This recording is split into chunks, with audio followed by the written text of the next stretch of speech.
If you enjoy this video, please like and subscribe. William S. Graves was pleased as summer 1918 began. He had just been promoted to Major General and assigned command of the U.S. Army's 8th Division, which would soon go to France to fight the Germans in the Great War. On August 2, however, Graves got a specially coded message at Camp Fremont in California, ordering him to a meeting in Kansas City. The next evening, he was met at the Kansas City train station by Secretary of War Newton Baker, who informed Graves that his career was taking a new turn. President Woodrow Wilson had decided that the United States, still at war in Europe, must intervene in another part of the world to protect its investments. It had nearly $1 billion worth of American guns and equipment strewn along a segment of the Trans-Siberian Railway between Vladivostok and Nikolsk. Wilson had approved the dispatch of 8,000 men to Siberia, that cold, forbidding part of Russia, and he had chosen Graves as their commander.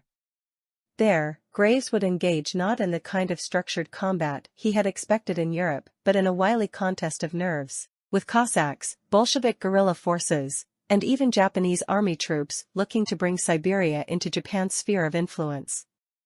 At the same time, the American North Russian Expeditionary Force arrived in Archangel. It would be the first, and only, time American troops were on Russian soil. Graves and his men would face off against not German military leaders schooled in combat much the way he had been at West Point, but with the likes of Grigory Semenov, a Cossack leader, or Ataman, of a surly band of marauders whose sole joy in life was to rape, plunder, and steal among the local populations of the Transbaikal region of Siberia. On the Transbaikal Railway, one of the major links of the Trans-Siberian Railway, the Cossacks routinely commandeered railway cars and locomotives. Wilson's decision and Graves' unexpected adventure were coming at a time when much of the world was in turmoil. The World War was still raging in Europe and would not end until the armistice in November 1918. Civil war was still underway in Russia even though the Bolsheviks had ousted Alexander Kerensky in November 1917, a few months after the Mensheviks had deposed the Tsar that spring. There did not appear to the Allies to be a legitimate government with whom they could do business. The Allies viewed the Czech Legion and even some White Russian and Cossack forces as levers to winning the war against Germany and Austria by creating diversions in western Russia at Archangel and in eastern Siberia. They hoped this activity would cause the Central Powers to divert forces from the Western Front back to Eastern Europe. Meanwhile, the Red Army in Russia was still fighting for its life on at least 4 fronts. When Baker met Graves in Kansas City, he handed him an envelope that contained the aide memoir, The Reasons for Sending American Soldiers to Innermost Russia. To facilitate the safe exit of the 40,000-man Czech Legion from Russia. The Legion had helped clear the Trans-Siberian Railway of Bolsheviks in the spring of 1918 and were the main fighting force in Siberia, sympathetic to the Allied cause. The Bolsheviks had made a separate peace with Germany and therefore could not be trusted to guard the nearly $1 billion worth of American military equipment stored at Vladivostok and Murmansk.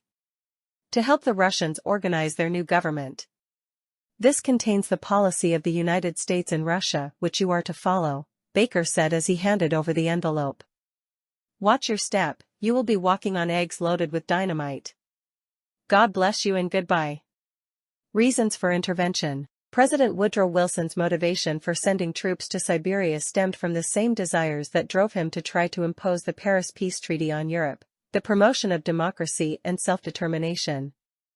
But first and foremost, he wanted to protect the billion-dollar investment of American guns and equipment along the Trans-Siberian Railway.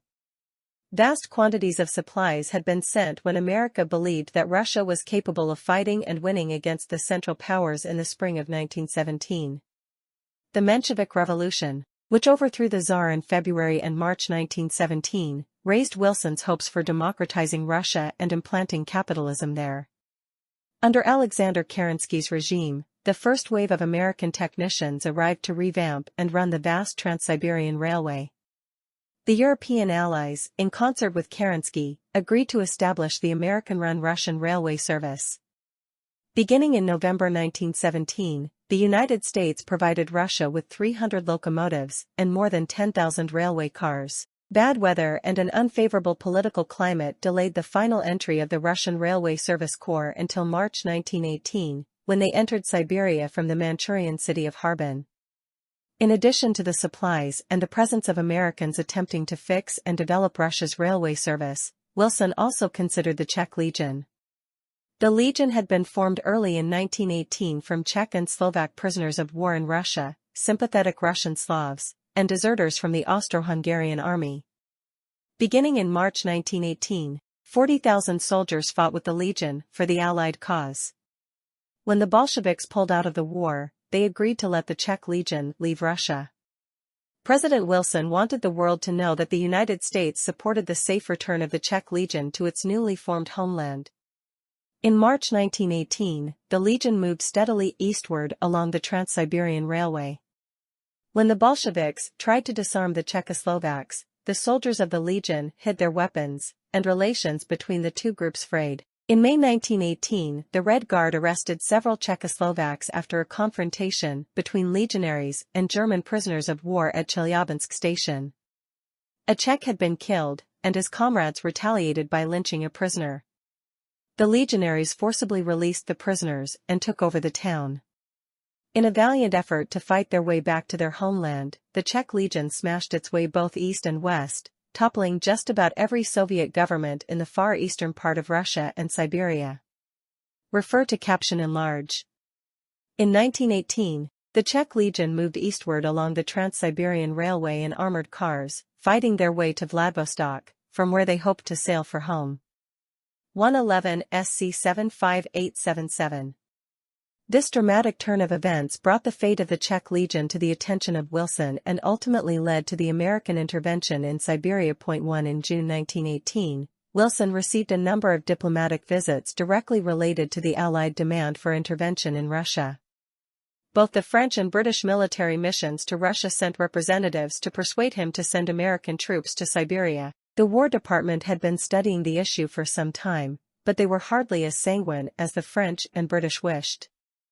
The Europeans sought at least 30,000 American troops in Siberia, to go in alongside some 60,000 Japanese. The Allies stressed the need to deprive the Germans of access to the billions of dollars worth of assets that lay strewn about the Siberian landscape. The bulk of the effort was to persuade the Czechs to remain in Siberia as a serious counterweight to the Germans. The Allies hoped that by keeping pressure on the Red Army, they could prevent an alliance between the Bolsheviks and the Central Powers, which they feared might allow Germany and Austria to shift valuable men and material to the Western Front. Finally, on July 6, 1918, Wilson decided to intervene in Siberia. The mandate for 8,000 American troops and 70,000 Japanese troops gave the rationale of protecting the supplies and communications, the Trans-Siberian Railway, and aiding the Czech Legion in its quest to return home. 2. The Japanese had landed the first contingents of more than 70,000 soldiers in June and July and consolidated their control of the Chinese Eastern Railway and much of northern Manchuria near Semenov's headquarters in Chita. Japanese designs on Manchuria and Siberian economic resources required that no stable government be permitted to develop. To keep the region unsettled, the Japanese could gain leverage in the area by fomenting trouble via Cossack bandits. From the outset, the Japanese cultivated Semenov and like-minded Cossacks, and lavish gifts and money found their way to Chita and to strongholds of other atamans in eastern Siberia. Although General Graves did not arrive in Siberia until September 4, 1918, some American troops had arrived as early as August 15, 1918, and quickly took up guard duty along segments of the railway between Vladivostok and Nikolsk in the north. Grigory Semenov. Ataman Grigory Semenov had made a name for himself during World War I. While serving in Poland, he received numerous decorations for valor from the Tsarist regime. In the 19th century, armies of the Russian Tsar had driven the Cossacks out of their homelands in the Crimea and steppes of Central Asia. Cut adrift, Cossack bands pledged unbending loyalty to strong figures like Grigory Semenov. If you enjoy this video, please like and subscribe. Upon the overthrow of the Tsar, Alexander Kerensky, head of the provisional government, still felt that he needed Semenov's military skills and transferred him to the Transbaikal region in central Siberia. Soon afterward, the Bolshevik Revolution swept eastward out of European Russia into Siberia and followed the towns along the Trans-Siberian Railroad all the way to Vladivostok. Only 1 month after the capture of Vladivostok and all of Siberia by Bolshevik forces, Semenov narrowly escaped capture by the Red Army. He quickly turned to organizing his Special Manchurian Detachment to recapture the Transbaikal region from the Bolsheviks. One of Semenov's foremost admirers was an American intelligence officer, Major David P. Barrows, who was on loan in Manchuria and Siberia from the U.S. Army Intelligence Office in the Philippines.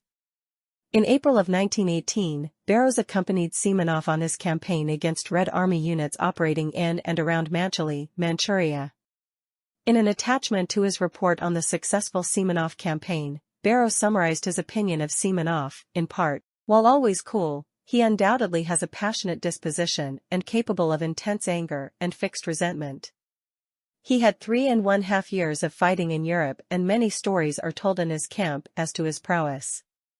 So far as I can judge, he is completely independent of the influence of those around him and other Russian leaders with whom he has relations. His personality easily dominates. His feelings toward the Bolsheviki and the prisoners who have joined their ranks is very strong. He detests their undoing of Russia. He is devoting his life to their destruction and after that to the resumption of the warfare against the Central Powers. He is capable of great severity toward his enemies and toward the disobedient in his own ranks. 3. Confrontation on the railway. While Barrows thus treated Semenov as something of a potential savior for Siberia and the whole Russian nation, other Americans in April 1918 did not view Semenov with such optimism. James G. Bailey, secretary to the American embassy at Petrograd, disagreed with Barrows that Semenov had the impartial, energetic leadership qualities to rally Russians against the Central Powers.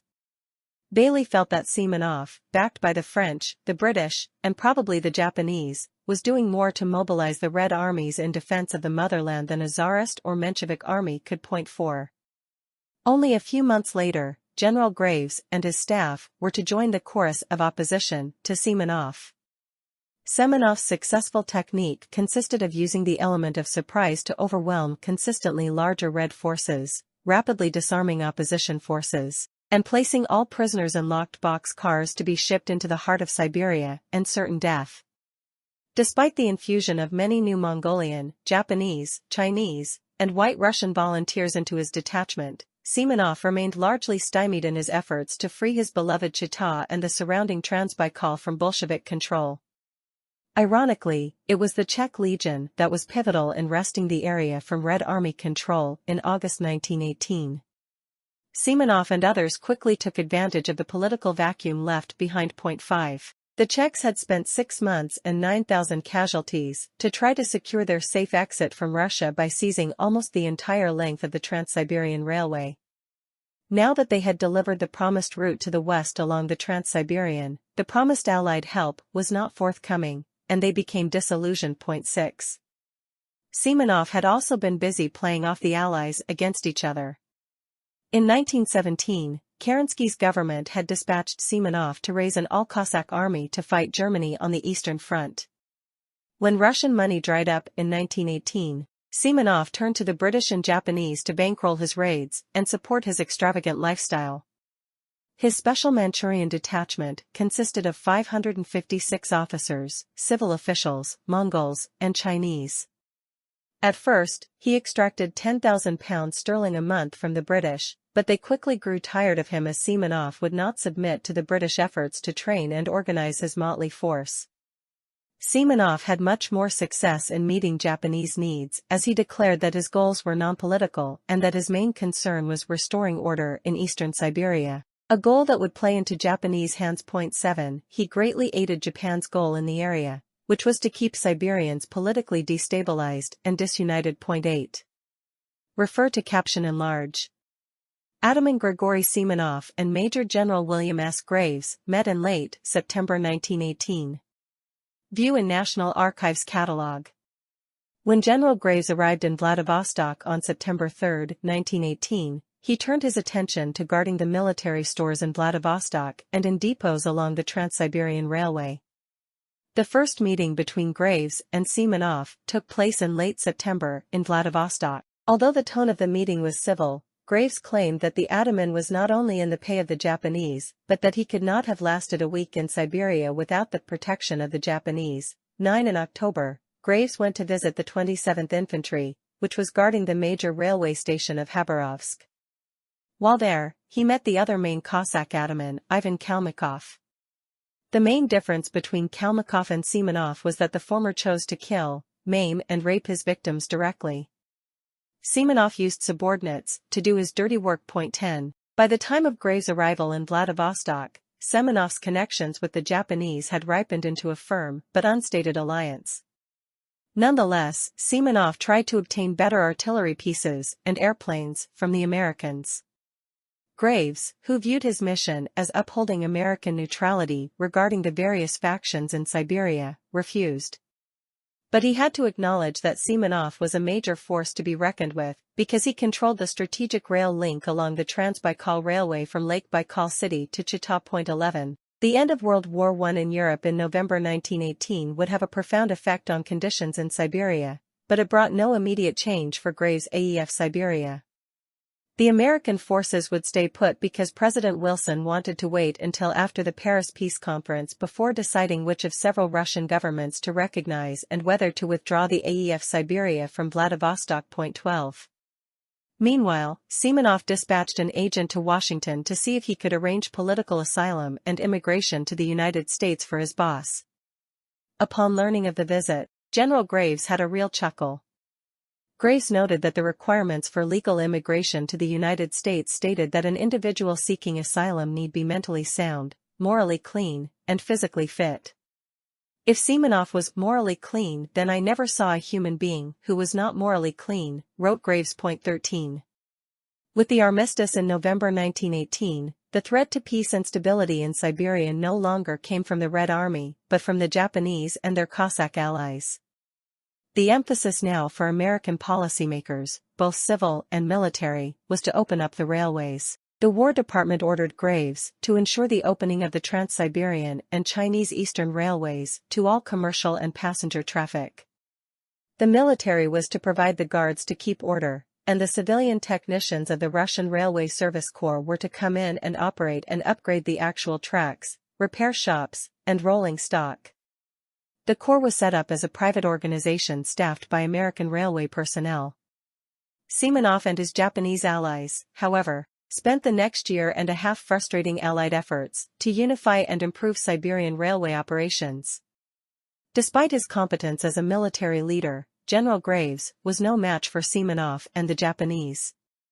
First, he was undermanned, with a mere 8,000-man force against the Japanese and Cossack combined forces of more than 70,000 in eastern Siberia. Second, Graves labored under insufficient instructions from home. The aide-memoir did not outline how Graves was to cope with hostile allies and railway bandits. Finally, Graves himself was his own worst enemy, being consumed with a passion for strict political neutrality. Graves' penchant for strict neutrality got him into trouble with both the press at home and abroad and with various political factions in eastern Siberia who counted on America to take a stand either for or against Bolshevism. This Graves would not do. Furthermore, the War Department cut Graves' credibility even lower by announcing in late September 1918 that he was not to send any American troops westward beyond Lake Baikal. This order delivered a cruel blow to the Czechs and their morale in fighting the Red Army in the Urals and buoyed the hopes of Semenov and his allies. The next crisis in Siberian intrigues was Ataman Semenov's refusal to recognize the new government of Admiral Alexander Kolchak in Omsk.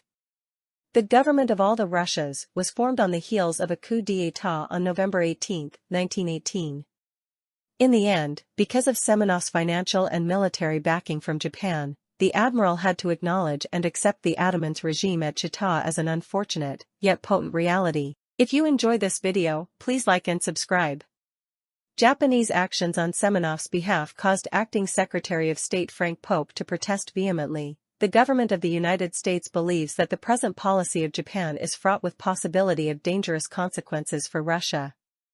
It is not to be understood that this government desires to support Admiral Kolchak as against General Semenov, but merely its purpose is to see that loyal Russians be allowed to manage their own affairs.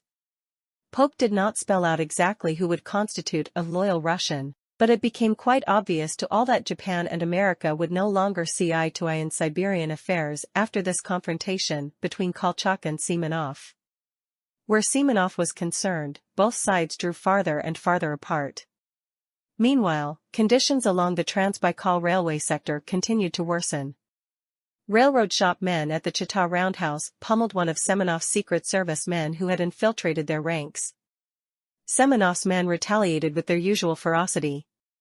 Mechanical difficulties erupted along the railway, which caused delays of up to 2 weeks for westbound traffic. As a result, sentiment grew for the American-run Russian Railway Service Corps to take charge of the management and operation of the Trans-Siberia railway system in toto. Berez's intelligence assistant at Chita, Captain F. Mir, gathered considerable information concerning Semenov's miscarriages of justice after Berez's departure.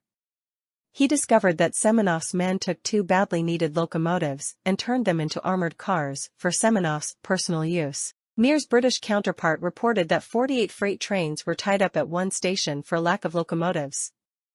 There was wholesale theft of train cars as well as overcharging and double charging for a variety of services in stations under Semenov's control from Harbin to Chita. In early 1919, the Allies discussed how to impose tighter control over the Trans-Siberian Railway to relieve local merchants, station personnel, and railway workers from the constant harassment by Semenov and his ilk. An agreement, the Inter-Allied Railway Agreement, was finally ironed out in April 1919. As a result of the agreement, 2 companies of America's 27th Infantry Regiment under Colonel Charles Morrow were assigned to guard a section of the Trans-Baikal from Mysovaya to Verkhnudinsk. When Morrow and his troops arrived at the eastern Baikal town of Verkhnudinsk in May 1919, they found that Semenov's men had busied themselves with seizing locomotives for the ataman's personal use out of the general stock of the railway. The Cossacks also made every attempt to block or slow traffic headed toward Vladivostok. The Japanese were fully sworn parties to the railway agreement and had agreed to restrain the depredations of Semenov and his men. Instead, they tolerated further disruptions by the ataman and seemed to fully endorse them. Japan did not hide its imperial aspirations in the region. It fully intended to follow up the gains of the Russo-Japanese War of 1904 to 1906. In which they had won major concessions in Manchuria from the Russians, especially Port Arthur and Doria, as well as the acquisition of the Sakhalin Islands. The Japanese viewed these as stepping stones to full exploitation of vast resources of Siberia. Wilson, on the other hand, wished to maintain the open door in Siberia for the extension of American business interests into the region and the preservation of the territorial integrity of Russia. Shortly after the Inter-Allied Railway Agreement was signed, General Graves issued the following proclamation to the Russian people: The Russian people are notified and advised that in the performance of such duty, the sole object and purpose of the armed forces of the United States of America, on guard between the railroad points above stated, is to protect the railroad and railway property and ensure the operation of passenger and freight trains through such sector without obstruction or interruption. Our aim is to be of real assistance to all Russia in protecting necessary traffic movements within the sectors on the railroads in Siberia assigned to us. Cooperation is requested and warning given to all persons, whomsoever, that interference with traffic will not be tolerated. The 4 sectors awarded to American forces were between Vladivostok and Nikolska Shuri, between Ugalnaya and the Suchin mines, between Spassko and Ushuri, and between Verkhnudinsk and Mysovaya, on the Trans-Baikal Railway. The last sector was Colonel Morrow's, and Graves felt confident that the colonel would not tolerate any interference from Semenov. Graves also asserted that the railway in this sector could not be fully operative without the elimination of Semenov. Colonel Morrow spent the month of May brushing up on background reading to prepare for his upcoming confrontation with Semenov. Semenov and his men tried to drive the Americans out by harassment and intimidation. Some of his henchmen, for instance, tried to seize the private coach of one of the American railway inspectors when it stopped to refuel in Chita. In another incident, Semenov's marauders tried to attack 3 American servicemen at Verkhnudinsk before being subdued by American military police. In a cablegram to Graves, Morrow stated that he would meet force in any showdown with Semenov. The Japanese claimed that they would remain neutral. The first showdown occurred between Morrow and Semenov on June 8, 1919. Semenov and Morrow each had about 2,000 men in the vicinity of Verkhnudinsk. The Japanese, with 3,500 men in the same general locale, held the balance of power. Semenov threatened to move against the Americans. Ultimatum met ultimatum, but finally Semenov caved in when the Japanese withdrew their support from him. They escorted Semenov's armored car out of harm's way to a less volatile location, Beresovka, which was a town devoid of American troops. In spite of the timely Japanese intervention on behalf of Morrow's troops, Semenov continued to stir up trouble. Even after the car was removed, he claimed that instead of helping preserve order along the Transbaikal Railway, American forces were committing disorderly and indecent acts toward the peaceful population of Verkhnudinsk. Semenov promised that he would remove the threat of the armored cars if Americans would cease and desist from this type of behavior. He also accused Graves and Morrow of aiding and abetting the Bolsheviks. He gave Morrow until 5 o'clock on the afternoon of June 9 to guarantee improved behavior, or he, Semenov, would send troops to Verkhnudinsk and force the Americans to leave. Morrow waited out the deadline, and Semenov backed down without making further provocation. Morrow let this barb against American morals and neutrality pass without giving it the dignity of a reply. Morrow instead retorted that the population and officials of Verkhnudinsk endorsed the American position by approving the removal of Semenov's armored car. This first crisis between Semenov and the Americans ended in a verbal standoff and passed without any bloodshed. For the moment, the Americans won their point, and the armored cars disappeared. Both Kolchak and the Japanese got the point across to Semenov that he needed to back away from the brink of open war with the Americans. This imposed self-restraint lasted barely a week before Semenov once again sent an armored car hurtling toward Verkhnudinsk without Morrow's permission. During both June and July, Semenov persisted in maltreating railway workers and officials. Simultaneously, executions of suspected political opponents of Semenov proceeded apace. The Ataman's reign of terror received full coverage in American intelligence reporting. Semenov's armored cars exist, 1. For the purpose of terrorizing railroad officials and forcing compliance along the railroad with the demands of Semenov. 2. Cars exist for the purpose of graft, extortion of double duties, and preventing Kolchak's officers and soldiers from proceeding to the front, either as organizations or as individuals. 3. To prevent mutiny among his own troops. 4. To spread terror of Semenov and Semenov's officers throughout the entire country surrounding the railroad where their crews rob and plunder and murder at will. It is a whipping car, a place of torture. The crew whip without trial, forms of law, or sentence, whip at the caprice of their privates and corporals. As long as they continue to operate in the American sector, the Americans are powerless against them. These armored cars must go or the American command in this sector is useless. Semenov and his other Cossack allies, including Kalmykov, then combined forces to launch a propaganda war against the Americans in the newspapers of Chita, Khabarovsk, and Vladivostok. Charges of misconduct centered on claims of American drunkenness and debauchery. They included Graves in their accusation that the Americans openly sided with and aided the Bolsheviks while deriding White Russians. So widespread were these propaganda efforts that Graves began to expect outright hostilities between the Americans and the Cossacks. With the exception of Kalmykov's murder of several American soldiers in an isolated incident, the battles remained mostly verbal. The origins of the second major showdown between the AEFS and Semenov were partly financial. Semenov was rapidly going broke as a result of profligate spending on his mistress. He had in fact squandered more than 50 million rubles on rare jewelry, perfumes, and clothing for her. When the United States sent aid to Kolchak's government, Semenov saw an opportunity to divert supplies to his own use. If you enjoy this video, please like and subscribe. American officials long debated the question of whether to recognize the Kolchak regime in Omsk as the legitimate Russian government in Siberia. The primary stumbling block for them was Semenov's lawlessness and the Kolchak regime's seeming inability or unwillingness to halt his depredations. Graves often repeated this theme in his dispatches to the War Department. As long as Semenov sits astride the Siberian Railway, we are in danger of complications. His record as a thief and murderer justifies a demand that he be eliminated. His elimination can only be accomplished by pressure on Japan and by refusal of assistance to the Omsk government as long as he is permitted to terrorize the people and forcibly take what he likes. 29. By October 1919, the United States began to look more favorably upon the Kolchak regime. It began to appear to American policymakers that Kolchak was the only viable alternative to a Siberia ruled by Japan or to the complete communist takeover of the region. Semenov still had a stranglehold on the crucial railways through the Transbaikal, yet the Red Army was steadily decimating White Army remnants facing it in western Siberia. Even Omsk itself was now threatened. In response, the United States finally agreed to furnish Kolchak with 15,000 much-needed rifles.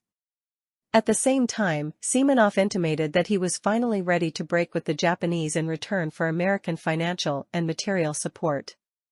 Graves gave these entreaties no consideration, probably suspecting that Semenov had new tricks up his sleeve. 30. Graves sent the shipment of rifles for Kolchak's government, leaving Vladivostok on October 14, 1919, under an especially heavy guard and placed the command of the operation in the hands of First Lieutenant Albert E. Ryan with several companies of the 31st Infantry Regiment. When the train reached Chita early on the morning of October 24, 1919, no one was surprised to find Semenov's armored cars moving in to surround the American shipment. Semenov delivered another one of his truculent ultimatums. This time, he demanded the 15,000 rifles in return for the removal of his armored cars. Upon hearing of this new outrage, Colonel Morrow put all the American troops in the Transbaikal sector on alert.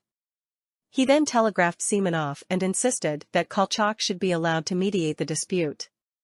Both Ryan and Morrow refused to back down when facing Semenov's bullying tactics.